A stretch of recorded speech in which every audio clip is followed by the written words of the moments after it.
इस बीच दिल्ली सरकार की मंत्री आतिशी ने ट्वीट करके काफ़ी गंभीर आरोप लगाए हैं उपराज्यपाल पर। किस तरह से देखते देखिए, आतिशी जी को दिल्ली को घर घर में नल से जल देना है। जल विभाग, जल बोर्ड उनके पास है। वो इस बात का रोना नहीं रो सकती हैं कि दिल्ली में पानी नहीं है, क्योंकि टैंकर माफिया टैंकरों से पानी दिल्ली से ही ले जा करके दे रहे हैं। वो टैंकर में पानी हरियाणा और यूपी से नहीं भर रहे हैं, वो दिल्ली में ही भर रहे हैं। तो आतिशी जी, टैंकर वालों को पानी मिल जाता है, आपको पानी क्यों नहीं मिल रहा है? दिल्ली में जितना पानी दूसरे राज्यों से आता है उतना पानी उनको मिल ही रहा है, प्लस उससे भी थोड़ा सा ज़्यादा पानी इस दौरान दिया जा रहा है। लेकिन जिन पाइप को आपने 9-10 साल में एक बार मरम्मत नहीं कराया, जिन पाइप से लीक हो रहे हैं, जिन पाइप में गटर के पानी मिल रहे हैं, उसका ठीकरा आप दूसरे पे कैसे फोड़ सकते हो? 15 साल कांग्रेस के पास डिपार्टमेंट था और पिछले 9 सवा 9 साल से आम आदमी पार्टी के पास है। इसके बाद भी बहानाबाजी। तो आप चाहे कितनी भी लच्छेदार भाषा में अपने इस मुद्दे को दूसरे पर फेंकने की कोशिश करो, पानी देना दिल्ली सरकार का काम है और आप लोगों ने सिर्फ लूट किया है। आपको शराब पिलाने में इंटरेस्ट हो जाता है, पानी पिलाने में नहीं। आपको शराब घोटाला करने में दुनिया भर की बुद्धि लगा लेते हो। व्हाट्सएप पे आप 100-100 करोड़ रुपए ट्रांसफर भी कर देते हो बातचीत करके। लेकिन आतिशी जी, आपको शर्म आनी चाहिए कि जब एलजी भी कह रहे हैं बार बार, माननीय कोर्ट भी कह रहा है कि भाई दिल्ली वालों को पानी दो, तो दिल्ली को पानी देने की बात करना आपको गाली लगती है? दिल्ली के बुजुर्गों को पेंशन देने की बात आपको गाली लगती है? इसका मतलब कि जनता को उसकी सुविधा देने की जब हम बात करें तो आपको लगता है कि हम आपको गाली दे रहे हैं, और जब आप शराब घोटाला करें, भ्रष्टाचार करें, 11,000 लोग सड़कों पे आकर के बैठे हुए हैं दिल्ली के, आपके द्वारा सताए हुए, भ्रमित किए गए, अगर हम समस्या को उठाएं तो आपको लगता है आपको गाली दे रहे हैं। तो अब दिल्ली वाले समझ गए हैं कि आपने उनके हक भी छीने और अब आप उनके जले पे नमक लगा रहे हो, आतिशी जी और आम आदमी पार्टी के लोग। और अब दिल्ली के लोग आप लोगों से परमानेंट छुटकारा पालेंगे। मनोज जी, इसी से जुड़ा सवाल, आज कोर्ट ने भी बड़ी इस पूरे टैंकर घोटाला किस तरह से भाई, करेगी ही करेगी। कोर्ट तो न बीजेपी की है, न कांग्रेस की है, न आम आदमी पार्टी की है, न सपा की है, न बसपा की है, न किसी भी राजनीतिक पार्टी की कोर्ट नहीं है। कोर्ट संविधान की है। और बार बार संविधान संविधान करने वालों, अरे संविधान के तहत पानी एक मौलिक अधिकार है, आप उस मौलिक अधिकार की तो पूर्ति कर दो।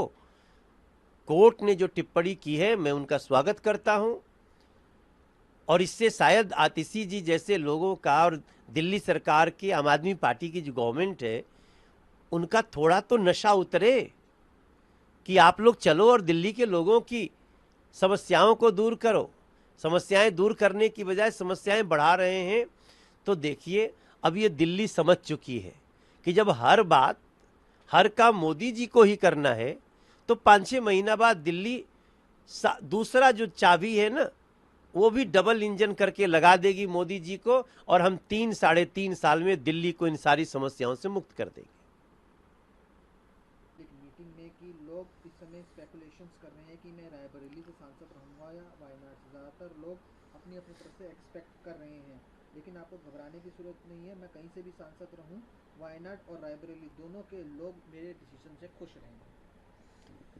देखिए, आज मैं बता रहा हूं आपको, अगर रायबरेली राहुल जी छोड़ देते हैं और प्रियंका जी आ जाती हैं, तो अब कांग्रेस की लीडर प्रियंका जी होंगी, और राहुल ये कभी नहीं होने देंगे।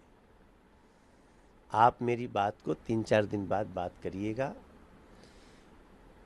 राहुल गांधी आगे क्या क्या कहेंगे, राहुल गांधी सरासर इस चुनाव में झूठ बांटे हैं। आज हर जगह से 8,500 रुपये का पर्चा लेकर के माताएं बहनें कांग्रेस के दफ्तर में हैं। राहुल जी ने रजिस्ट्रेशन कराए, रजिस्ट्रेशन मतलब लीगल डॉक्यूमेंट है, और आपने अगर रजिस्ट्रेशन कराए हैं तो फिर आपको उन महिलाओं की, जिन्होंने आपको वोट दिया, जिन परिवारों ने आपको विश्वास किया, अब उनके अपेक्षा पे खरे उतरिए राहुल जी। अब दाहिने बाएं बात करके नहीं चलेगा। जो आपने वादा किया, यही वादा इन लोगों ने छत्तीसगढ़ में किया था। छत्तीसगढ़ में तो इनकी सरकार बना दी गई थी, फिर भी 1,000 रुपया महीना महिलाओं को नहीं मिला। आप सोचिए, लोकतंत्र की हत्या कर रहे हैं। जहां चुनाव में लोगों को अपने मन से वोट डालना था, वहां इन लोगों ने प्रलोभन दिया, रजिस्ट्रेशन कराए। ठीक है, अगर संविधान में इसकी गुंजाइश है, अब पूरा करिए। जिन लोगों ने वोट दे करके आपको जिता दिया, उनका तो हक बनता है। जितने सांसद जहां जहां इन लोगों के इंडिया अलायंस के जीते हैं, वहां इन लोगों को 8,500 रुपया महीना देना ही पड़ेगा। इसके लिए हम लोग भी कोशिश करेंगे। मनोज जी, आज केरला में अपनी बात रखते हुए ये भी कहा कि बीजेपी उत्तर प्रदेश में अयोध्या जैसी इंपॉर्टेंट सीट हार गई, जिसका वो डरी हुई है। साथ ही उन्होंने कहा ये लोग हमारे संविधान को बदलना चाहते थे, जो यूनाइटेड स्टेट्स के जैसा बनाना चाहते थे। लेकिन उन्होंने ये भी कहा कि हमारा देश अलग अलग भाषाओं, हिस्ट्री, कल्चर, रिलीजन और ट्रेडिशन से जुड़ा हुआ है। 400 पार का नारा दे रहे थे, लेकिन ये खुद उससे आधी सीटों पर रह गए। ईडी, सीबीआई का इन लोगों ने गलत इस्तेमाल किया। देखिए, ये राहुल गांधी और इंडिया अलायंस, ये लोग संविधान को कैसे दिखाते हैं, ऐसे ऐसे दिखाते हैं। और नरेंद्र मोदी जो संविधान को कैसे देखते हैं, ऐसे माता लगा। यही अंतर है इंडिया अलायंस में और एनडीए में। हम संविधान की पूजा करते हैं। अब तो मोदी जी बन गए हैं ना। पहला डिसीजन क्या हुआ? किसानों के खाते में धन, किसान सम्मान निधि। दूसरा डिसीजन क्या हुआ? सभी 3 करोड़ लोगों को घर। संविधान कौन बदल रहा था? अब इस देश की जनता राहुल गांधी से पूछेगी, मोदी जी तो बन गए, संविधान बदला नहीं, आपने क्या सिखाया था, क्या कहा था, क्या झूठ बोला था? और राहुल गांधी और इंडिया अलायंस को जवाब देना होगा।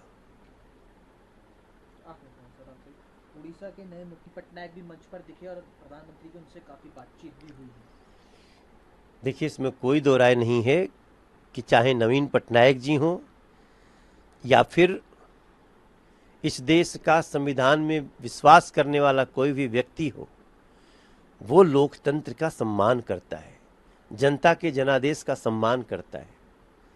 नवीन पटनायक जी सम्मान कर रहे थे, और हम इस उड़ीसा के नए जनादेश का सम्मान करते हुए आज मोहन मांझी जी उड़ीसा के नए मुख्यमंत्री बने हैं। और